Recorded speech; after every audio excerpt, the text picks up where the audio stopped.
Dan kami juga anggota daripada Front Pembebasan Nasional Aceh Sumatera hari ini bergabung dengan teman-teman lain dari organisasi-organisasi lain yang ada di Stockholm, Sweden, dan mungkin akan bertambah lagi.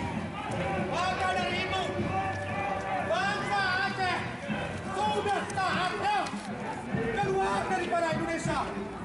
Dan bangsa Aceh jangan termakan dengan propaganda perpanjangan tangan daripada Indonesia. Tidak berubah nasib bangsa kita adalah kita sendiri bangsa Aceh. Maka dari itu, bangsa Aceh keluar dari Indonesia untuk melakukan perlawanan, untuk menentukan nasib kita dan berpisah daripada Indonesia. Kita tahu semua sejarah lebih daripada membuktikan bahwa Aceh bukan bagian daripada Indonesia.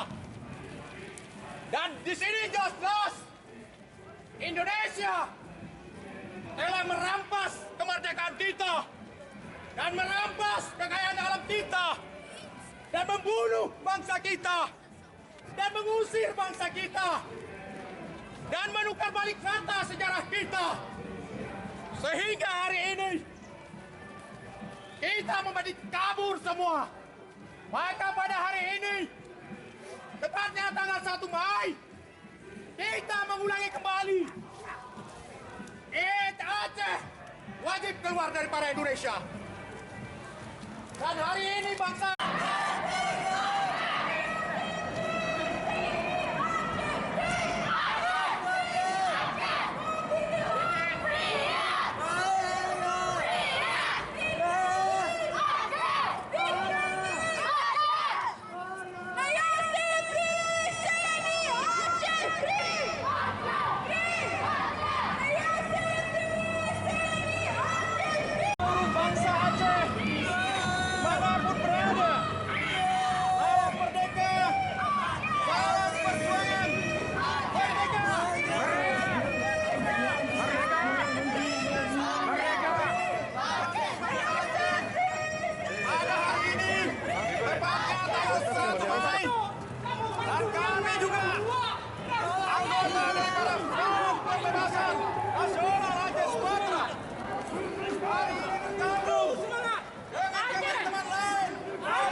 Gambar ya.